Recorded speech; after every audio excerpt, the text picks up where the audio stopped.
In a quiet coastal town in southern England, there lived a fisherman named Ethan Rowe.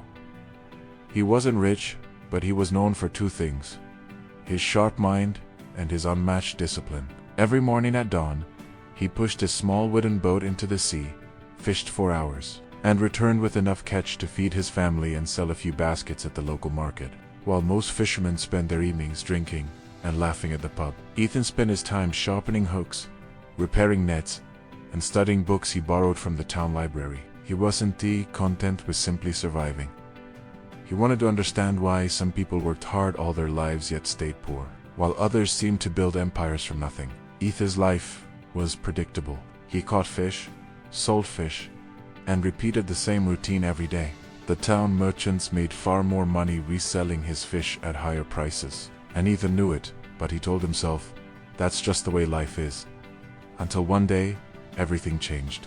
A luxury yacht anchored near the shore.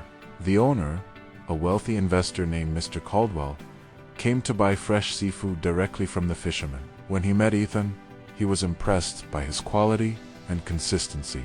Over a casual chat, Caldwell sighed, "Ethan, you have a good thing going, but you're stuck trading time for fish.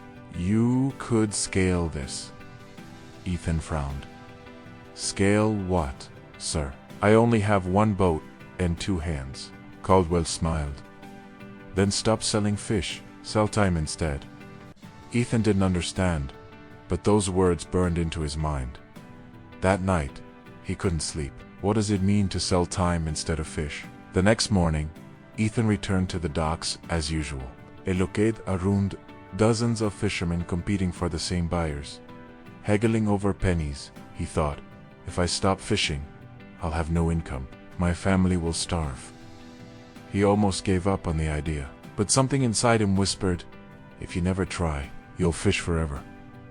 Ethan went back to Mr. Caldwell and asked him to explain. The old investor leaned back and said, "You have skills, knowledge, and time, but you're using them alone. Time is your most valuable product. If you can multiply your time through others, your wealth will grow." Caldwell continued, "Start with one helper, train him to fish like you. Then you sell his fish too. That's not exploitation, that is multiplication." Ethan realized what Caldwell meant. If he built a team, his time and income would multiply. With the small savings he had, Ethan hired a young boy named Leo. He taught Leo how to set the nets, read the waves, and find the best fishing spots. At first, Ethan made less profit because he paid Leo a fair share. But as the days passed, they caught more fish together than Ethan ever could alone. Soon, Ethan bought a second boat on credit. He trained another man, then another. Within 6 months, Ethan had 4 boats fishing under his guidance. He no longer spent all day in the sea. Instead, he managed routes, supplies, and sales. He had finally begun selling time, not fish. But success brought challenges. Other fishermen mocked him. "Ethan's gotten lazy," they sneered. "He sends boys to work while he sits on shore." Even his wife, Martha, worried. "What if your men quit? You'll lose everything." Ethan smiled gently. "If they quit, I'll train more. But if I stop building, I'll remain one man forever." Still, deep down, he feared failure. The loans for the new boats were heavy, and he had bet everything on the idea that teamwork could create wealth. Months later, a storm hit the coast, the worst in decades. 2 of Ethan's boats were damaged. For a moment, he thought it was over. But then, something unexpected happened. Leo and the other fishermen, now loyal to Ethan, repaired the boats themselves. They even offered to delay their pay until the next big catch. When Ethan asked why, Leah said, "Because you taught us more than fishing, sir. You made us part of something bigger." Ethan realized that then his true wealth wasn't the fish, or even the boats. It was the team that believed in his vision. The following week, Ethan decided to take the biggest risk of his life. He invested all his remaining money into building a cold storage facility, allowing his team to preserve fish and sell directly to hotels and restaurants instead of middlemen. It was a gamble. If it failed, he'd lose everything. But word spread quickly. Ethan Rowe now sells premium, fresh-caught fish directly to buyers. Within months, his business boomed. He was no longer just a fisherman.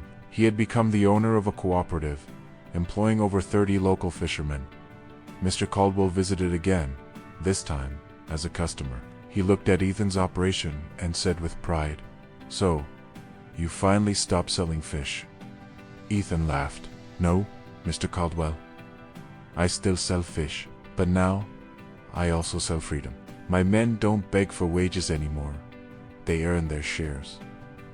Caldwell nodded. "Then you've learned the secret: time multiplies through people, and people multiply through trust." Years later, the town changed completely. The once poor fishermen had steady incomes, better homes, and children studying in city schools. When asked how it all began, Ethan would smile and say, "I stopped working for money and started working with people." Wealth isn't built by holding on to every coin or doing everything yourself.